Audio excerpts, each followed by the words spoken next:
hello everyone नमस्कार मैं रश्मि मोर चेनेलर नतुन ता भिडिओले आपनालोকক पुनरबार आन्तरिकतारे स्वागतम जनाइছো केने आछे आपनालोके आशा करो सकलो भाले आछे আজি মই आपनालोকৰ মাজলৈ बेलपातक किय शुभ বুলি গণ্য কৰা হয় তাৰে এটা ভিডিও লৈ আহিছো आपनालोक যদি মহাদেৱৰ ভক্ত হয় তেতিয়া হলে মোৰ কমেন্ট বক্সত এটা কমেন্ট লিখিবলৈ নাপাহৰিব হৰ হৰ মহাদেৱ নিশ্চয় आपनालोके মহাদেৱৰ আশীষ লাভ কৰিব আহকচোন মোৰ ভিডিওটো মাজলৈ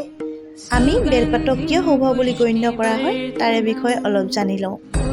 ভিডিওটো আপোনালোকে অলপ স্কিপ নকৰাকৈ সম্পূৰ্ণকৈ চাব নিশ্চয় আপোনালোকে উপকৃত হ'ব পাৰিব এবাৰ মা দেৱী পাৰ্বতী ঘামৰ টোপাল মাদ্ৰাচল পৰ্বতৰ ওপৰত পৰিছিল আৰু তাৰ পৰা এটা বেলগছ ওলাই আহিছিল এই গছৰ উৎপত্তি মাতা পাৰ্বতীৰ ঘামৰ পৰা হৈছিল বুলি জনা যায় সকলো ধৰণৰ দেৱী পাৰ্বতী ইয়াত বাস কৰে তেওঁ গছৰ গুৰিত গিৰিজাৰ ৰূপত কাণ্ডত মহেশ্বৰীৰ ৰূপত দক্ষিণজানীৰ ৰূপত ডালত আৰু পাৰ্বতী হিচাপে পাতত এই সকলোবোৰ ৰূপৰ বাহিৰেও মা পাৰ্বতীৰ ৰূপ গোটেই গছতে থাকে বেলপাতত মাতা পাৰ্বতীৰ প্ৰতিফলনৰ বাবে ইয়াক ভগৱান শিৱক আগবঢ়োৱা হয়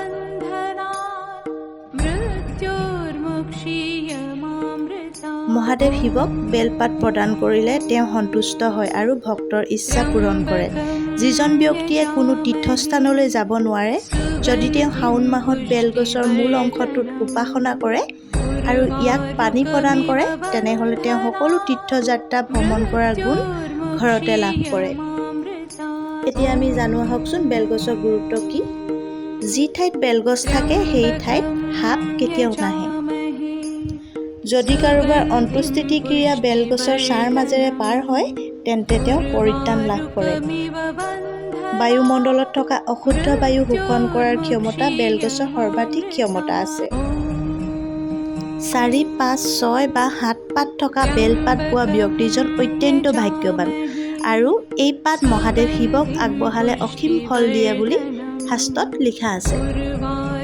প্ৰবাদ আছে যে বেলগছ যদি কাটে তেতিয়াহলে সন্তানৰ নাশ হয় আৰু বেলগছ ৰোৱাৰ ফলত সন্তানৰ বিকাশ হয়